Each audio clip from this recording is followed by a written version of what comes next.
Firewood.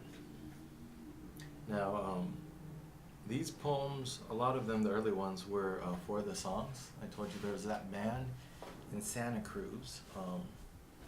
They were so lyrical, and I was playing guitar. So a lot of these poems I come up with, I'd be their songs, really. One of the reasons I started writing them down, one of the reasons for this website, like a year ago, is like, man, I have like 20 songs in my head now. So I started writing them down, realizing just how many I had. And then I added the poems and the other stuff, a lot of the ones about Iraq and everything. So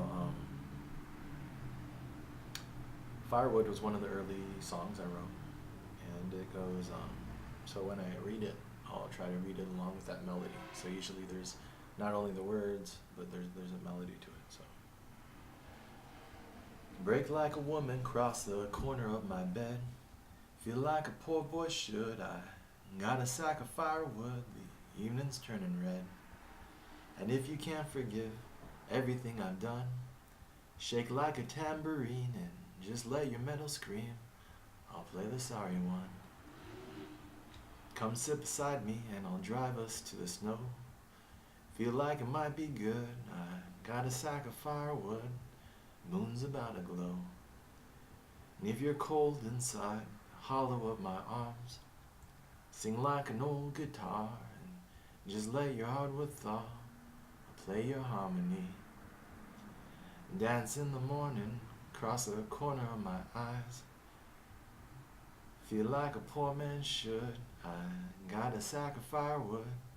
Sun's about to rise. And if you're telling me things I don't understand, move like a melody and just let your soul be free. I'm only a man. I'll love you best I can. It's a cute little song. I like this song a lot. Make me tear up. No, I got some in my eye. But yeah, I like this song. This kind of reminds me of the girl that I fell in love with after the girl I lost my virginity to. So in between, there's these little crushes and people you're like, I haven't liked someone lately. Who should I like? And then you have a crush on someone. But this girl I really fell for. It was let me think. It was before I went to Santa Cruz actually. So but she stayed in my life. She's still in my life. She's one of those girls that you love, and we never consummated our love. We never had a relationship, but we turned into some people in your life. What I've noticed in my 30s now is like, even the ones like, let's say like a girl, like I have a girl who, we were ready to get married and we did it. So that's a best friend. But then this girl, we never even had a relationship, and yet, the romance never came, and it wouldn't be worth it to try that now, because our friendship's so good. So sometimes it happens that way, where you don't cross that bridge, but the friendship becomes very valuable, and then now why introduce volatility to it? Unless circumstances. But if it would have happened, I think I tried recently, like a couple years ago, and she just kind of like pushed me away. Like, if it would have happened, it would have happened by now. And we have so much history together. Why cheapen it with like a hookup scenario? Like, if we're gonna do it, let's do it right. But otherwise, like, if we're both just horny one Saturday night, we have too much respect for each other. As a guy, I sometimes still like, if you want to scratch that itch, you want to scratch that itch. But luckily, she has more sense than me. She was just kind of like push me off like a puppy, like, what are you doing? And I'm like, I'm sorry, I'm an idiot. But that was only probably when I turned 30, 32, I actually got over her. So for my 20s, this was a girl that was stuck in my head. And most of my songs in my 20s were about her. I met a girl when I was like 26, 27, that was the beginning of me getting over her. But I loved that girl for like 4 or 5 years. Like, those ones who stay in your heart, who really get, really stayed in your heart, they don't really leave. You hold that, and there's maybe scar tissue that develops and stuff, but you don't. Once you give your heart away, you don't really get it back. That little piece is gone, and it's okay. It's a beautiful thing, I think. That's why our friendship is so strong. But yeah, but that's a hard thing, when you break up with someone, or when stuff happens, or God forbid you have a death in the family or something. It's like, that's what pain is. Pain doesn't, it's a fire that isn't extinguished. It hurts. And this was the beginning of that pain. And why was it pain? Because she just got sober recently, but for 13 years I knew her, she was a heroin addict, or she was a junkie of some sort. Heroin was the last one she got stuck on, and she was stuck on that one for a while, and oxys and this and that. But she, yeah, and then if you dig into that and you realize that a lot of that was her treating her own trauma, and that's what I'm trying to do. A part of this process is an attempt at a mature discussion in a world that seems to value these less and less.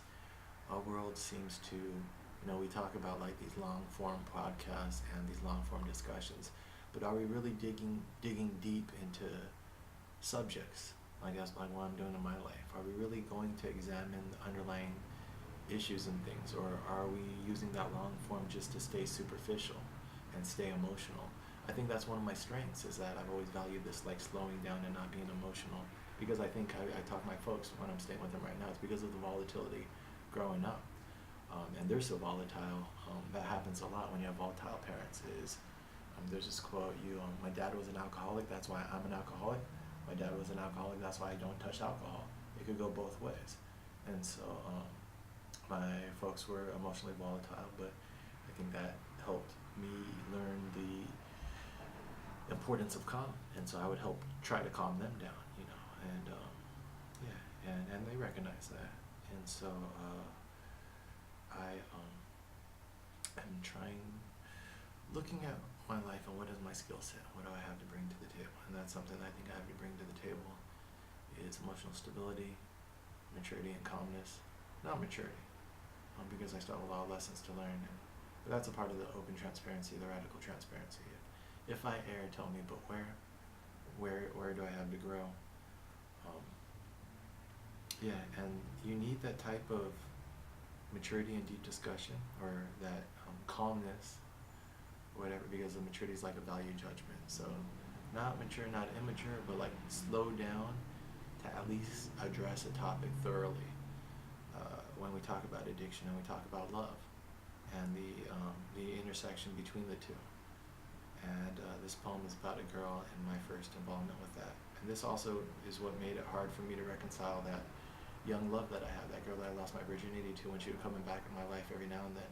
It's like once I met this girl and I met this type of trauma, this type of like just intensity. It's like I cared about her, and yet she wasn't available for me. And for a lot of our early time we knew each other, I was just like a dork who was like a hanger-on, because I didn't understand drugs and I didn't understand romance. Didn't understand addiction. She taught me a lot about all of those subjects. And later on, when I met the girl that I actually had my first like mature relationship in my late 20s, the girl that like I thought, that lack of focus bugs me. When I thought that I could actually marry that girl, the first one that I actually thought I could settle down with, I did everything opposite of what I did with this girl, because this girl taught me that doesn't work. Is that with this girl, when I found her needles, I take them. You don't take a junkie's needles, because they're just going to use other needles, which are dirtier and less healthy. That's why needle exchanges are so important, because the addiction is real and powerful, and their number one priority, and they're going to use. The same thing with an abortion. If someone wants to have an abortion, they're going to have an abortion. I've seen people, I haven't seen, but I know, one person removed from someone who had a home abortion. If someone wants to have an abortion, they'll do it. If someone wants to use drugs, they'll do it. If you really care about them and you really care about helping them, the first thing to do is interdiction. You want to give them a safe place, a safe way to do it. And then now if you want to change their mind, you have a place to have a conversation. People only change through, that's why they call it an intervention. You have to sit down and you have to try to get into their head, and you have to respect human autonomy. If someone's going to want to do something, they want to do something, or they're going to do it. So I did those things, heavy-handed approach, take away your utensils, which probably, like she's good now, and she, for first time since I've known her, she has a long period of sobriety, and I'm super proud of her, more proud of anyone in my life. She's, she's someone that I actually like. She's becoming like a role model of sorts to me, but yeah, this is my trying to reach her through this poem. And because she's a musician, she's an artist, from a family of artists, and that's what's like. How can you compare that love to like a normal person? Like it's like once you love an artist, like everyone else seems like they're in black and white. because just the creativity. If you're creative, then creative people are just, they're like on fire, and like it's firewood. So break like a woman across the corner of my bed is borrowed from a Bob Dylan song, you know. Break just like a woman. Feel like a poor boy should got a sack of firewood. Euphemism for it's just like it's an allusion to marijuana. Thought that was clever. Evening is turning red. I thought it's clever that the whole structure is like the evening turns red, and then the moon comes out, and then the sun comes up. So it's like all like maybe different nights, but all like in the same like from night to dawn. If you can't forgive everything I've done, shake like a tambourine. It's a young love, always putting your foot in the mouth, always saying stupid stuff. Not knowing how to comfort people when they're actually going through stuff, because I wasn't comforted. Shake like a tambourine, the little the instruments is cool, the imagery. I'll play the sorry one, is subservience to like, I'm sorry, I'm an asshole. That's what the intensity is like. When I was in the military, I was too intense, like, oh, we're talking, wait, you're not falling in love with me, alright, forget this. It's like with her, what do you think I did with her? The same thing, I'm still learning this lesson. It's like, love me, alright, reject you because you don't love me. And then because of course you love them, and so like that doesn't work, then you come back groveling, okay, I'm sorry, I'm an asshole, and then it's like a cycle. And it's like, you learn, and hopefully you don't irritate too many people until you learn. And that's, I think, the only rule in life, if you want to be good at like life or art or love or business, is iterate.